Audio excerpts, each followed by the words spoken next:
Hello, everybody. My name is Conor Mangum, and I'm a member of Group 2.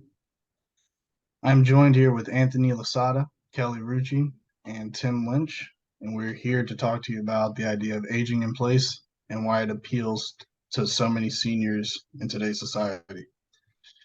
Nobody wants to have to lose their freedom to do what they want. Nobody losing that sense of independence comes with a feeling of almost giving up. So you might be asking yourself, what exactly is aging in place? Aging in place is defined as the ability to live in one's own home and community safely, independently, and comfortably, regardless of age, income, or ability level. Our goal as a design team was to find a solution to help these seniors age in place comfortably and successfully. We wanted to get these seniors to share personal and sometimes even embarrassing information about themselves, which can be difficult if not approached correctly. We prevented this by building out our interview guides and focusing more on letting our subjects talk about their wants and needs rather than us just asking a bunch of questions. And we will do this by working through the design cycle, that starting off with the discovery mode. Now, with our interview guides in hand of nearly 75 questions, we each conducted an interview with our senior subjects and captured feedback using our empathy maps. We built these empathy maps by understanding these feelings and emotions to eventually draw out our own empathy maps, as you can see here, for the individuals that we interviewed. We also made sure to pay attention to not only the answers given, but also to our seniors' body language so that we could really gauge how they were feeling about our ideas and how they felt.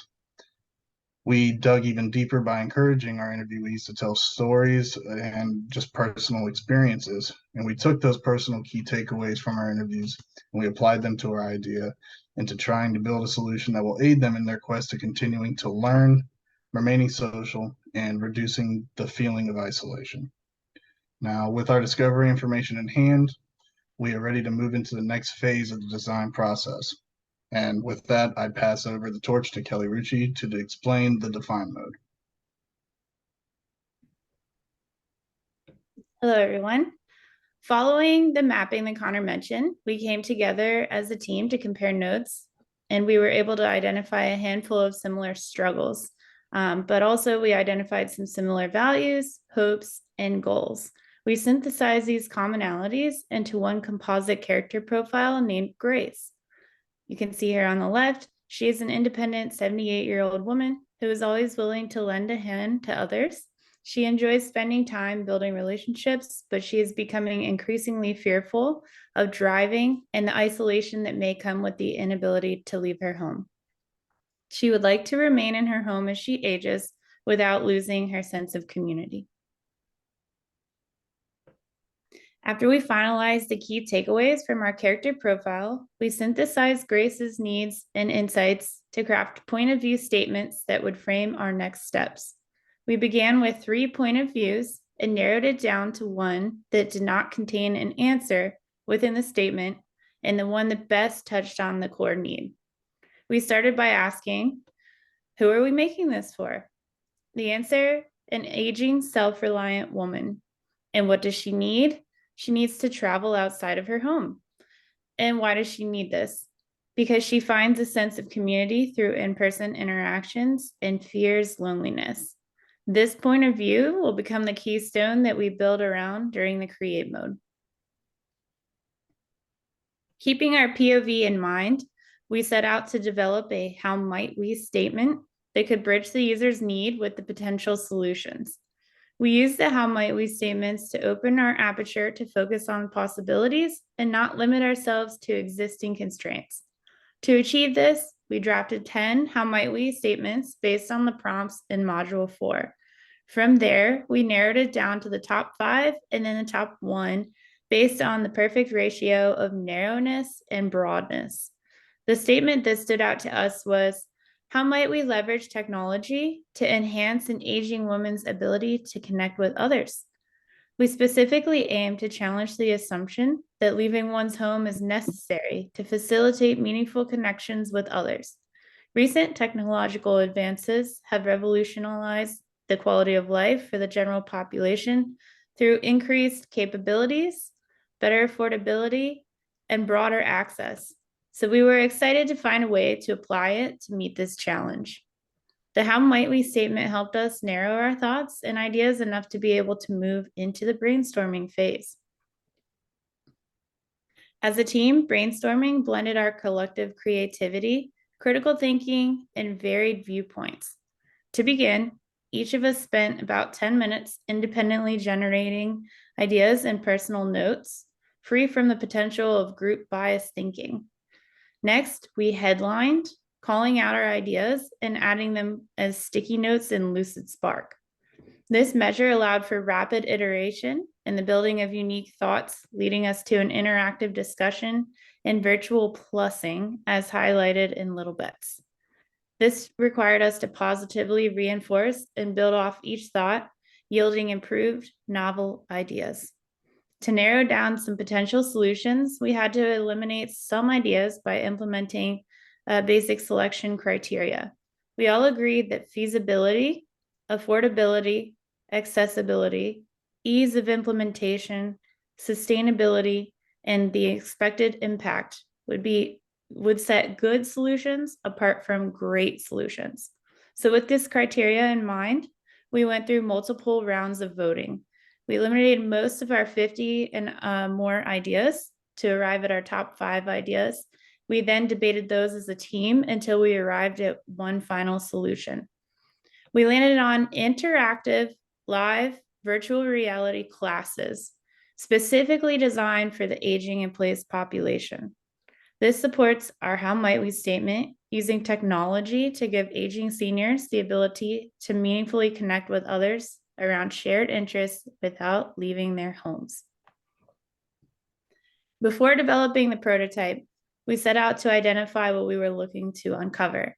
Our questions to solve were centered around if seniors would interact with the virtual reality headset, if they would be interested in attending virtual reality classes, and if the virtual reality classroom would satisfy their interpersonal interaction needs without needing to leave their homes.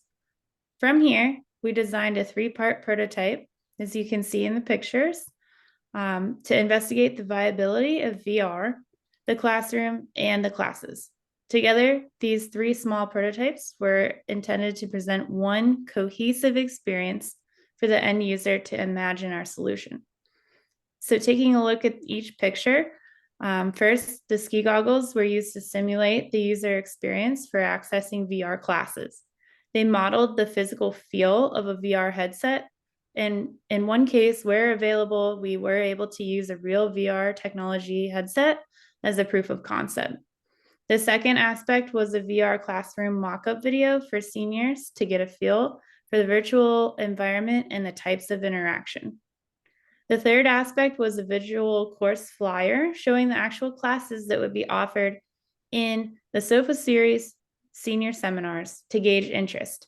These classes were chosen based on activities that our senior Grace enjoys engaging in. After building our prototype, we were ready to take it back to our seniors from discover mode to now evaluate. In taking the prototype back to our seniors, they were able to interact with the solution, giving us feedback and ideas to later refine our solution. Following the advice of Bootcamp Bootleg, we focused on providing little more than a brief high-level overview and a request that our testers narrate their thoughts and feelings. The plan was driven around our 3-part prototype, so we first asked them to try on the ski goggles or a virtual reality headset and asked them questions such as, would you attend a 60-minute seminar wearing this? Then we showed them the video of the virtual classroom and the course catalog to gauge interest in the classes listed. Our seniors offered candid feedback about what they liked, disliked, ideas, and questions. As our seniors experienced our prototype, we wrote down and gathered their likes, criticisms, questions, and ideas into feedback grids. Then we came together as a team to synthesize. What we found is that the users liked the idea of continual learning even into their golden years. Constructive criticism was actually centered around the need to wear the VR hardware in order to participate. It raised questions such as, how can we make this technology more user-friendly? Ultimately, the ideas that emerged from the testing pointed to making the experience simpler with the use of maybe other faces such as Zoom, FaceTime, and the like. Drawing on this feedback, we decided to move away from VR technology as it might not fit our target demographic's current understanding of emerging technology. Our next step would be to revisit the create phase, specifically ideation, and reassess our reliance on virtual reality, exploring alternative methods of delivering a virtual and interactive classroom experience. This would culminate in another round of evaluation, and the cycle would repeat until we found a solution we were confident with.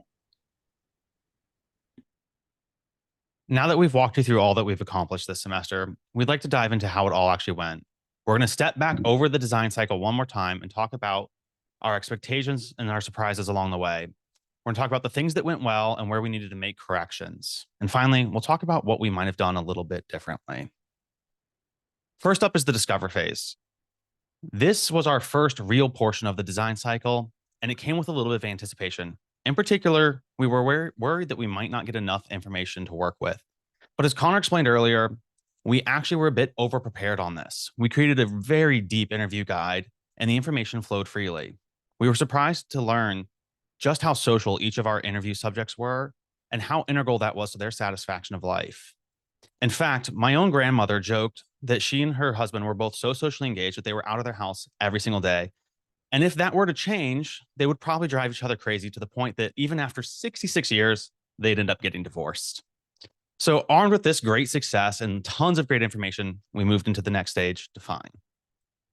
In the define stage, we had our confidence shook a bit.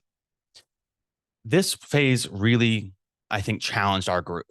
In fact, it challenged us so much that the items that Kelly shared with you earlier weren't our first attempt. Our first shot at building a composite was far too short. It was almost devoid of personality, and it lacked any real pain points. We had given her a great and kind of undetailed life.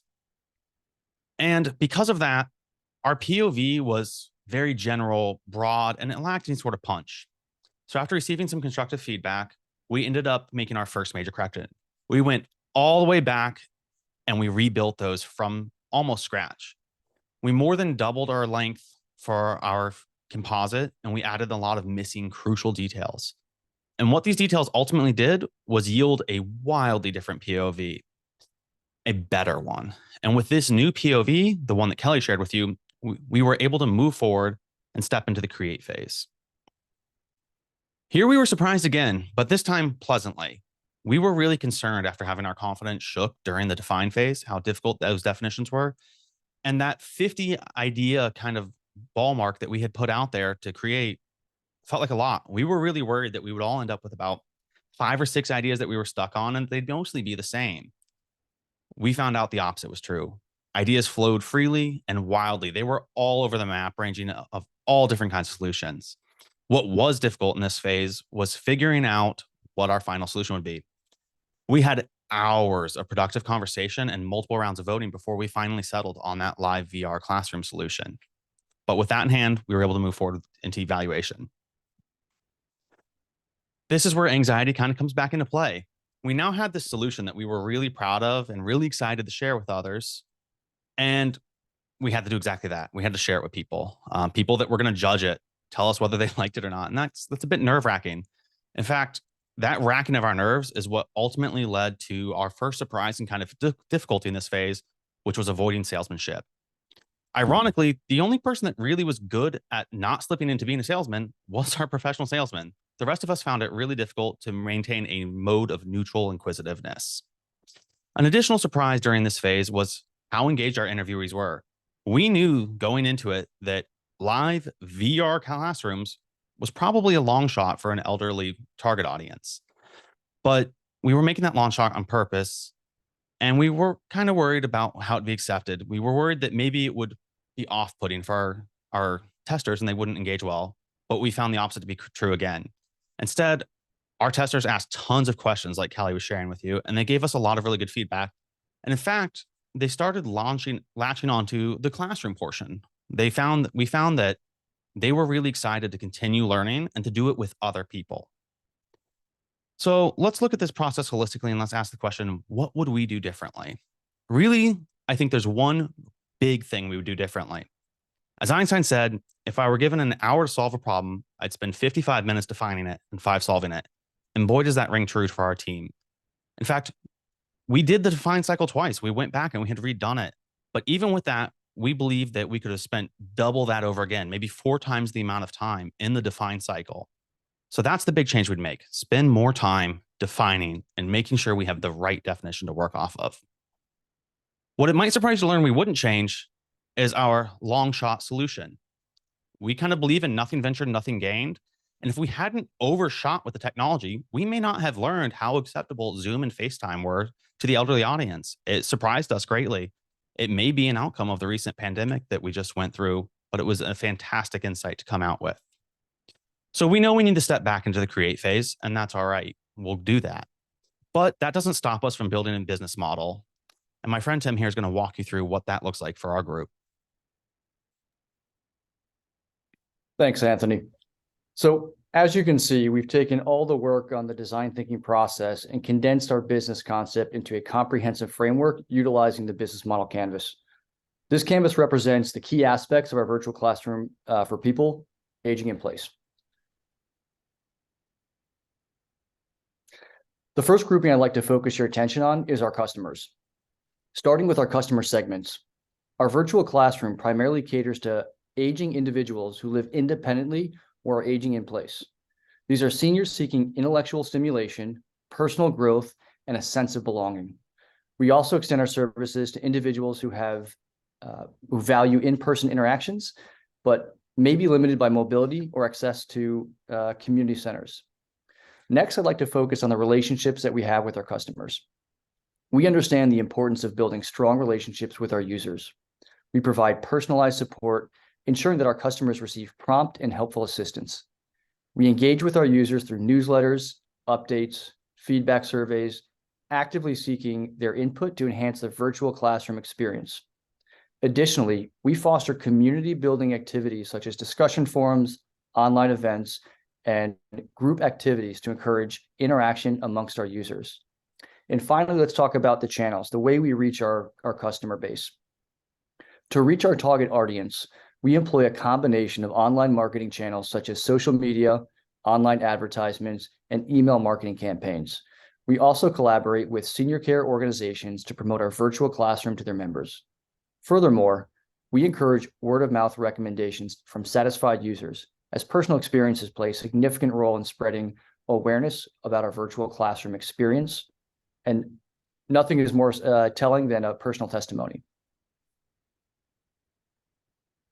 Next, I'd like to focus on our core offerings. Said differently, what is the value proposition that we have to our core customer group?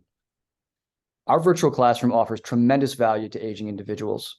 First, it provides accessible and convenient learning, allowing aging individuals to engage in educational activity from the comfort of their own homes. They can access a wide range of courses and materials, stimulating their minds and fostering personal growth. Secondly, we address the needs of community and social interaction by providing a platform for older adults to connect, interact, and form meaningful relationships with their peers who share similar interests, also aging within their own homes. By alleviating the fear of loneliness, we aim to improve the overall well-being and quality of life for our user base. Next, focusing on the infrastructure that's going to make this possible to deliver the value to our customer base. Focusing on our partnerships first. Our success does depend on strong partnerships. We can't do this on our own. So to that end, we've collaborated with a number of technology providers, senior care organizations, and various subject matter experts. These partnerships ensure that we have a robust virtual classroom platform, access to potential users, and a diverse range of educational content. The key activities that support this revolve around creating an exceptional virtual classroom experience. We want to develop and maintain a virtual classroom platform, curate and create educational content suitable for older adults, and market and promote the virtual classroom. And then finally, providing technical support and assistance that we know our users need. To support this, there's a number of resources that are critical. In order to make our virtual classroom a success, we have invested in crucial resources. We have a reliable and user-friendly virtual classroom platform that offers seamless online learning. Our team of subject matter experts create engaging educational content tailored for this aging in place population. Additionally, we're focused on marketing and promotional materials to raise awareness and a dedicated technical support team to ensure a smooth user experience. And then finally, focusing on the financials that underpin this venture. First, starting with the top line, identifying our revenue streams. Our revenue primarily comes from our subscription model basis. We offer flexible subscription plans, allowing users to choose a payment option that suits their needs and meet them in place where they are in their life. The subscription fee grants access to our virtual classroom platform and a wealth of educational content. Building out this subscription platform will provide additional premium content and specialized courses at an extra cost, catering to those seeking a more in-depth knowledge and personal experience. We're also exploring alternative revenue streams through Medicare and Medicaid subsidized funding programs. Now transitioning to the bottom line, let's take a look at our cost structure. Turning our attention to the cost structure, we have carefully considered the investments required to make our virtual classroom a smashing success. First, we allocate resources to develop and maintain a reliable and user-friendly virtual classroom platform. In order to create transparency and consistency in cost projections, we intend to utilize cloud-based services and third-party technical support. Secondly, we allocate funds for content creation, ensuring that we have a diverse range of engaging educational materials for our users. Additionally, we've set aside a budget for marketing and advertising efforts to raise awareness and attract new users. Finally, we hire a dedicated team of instructors, customer support representatives, and technical staff to provide a high-quality experience for our entire user base. Our virtual classroom for people aging in place is a transformative solution that brings education, community, and connection directly to the homes of aging individuals. We believe that age should never be a barrier to personal growth and meaningful connections. Thank you.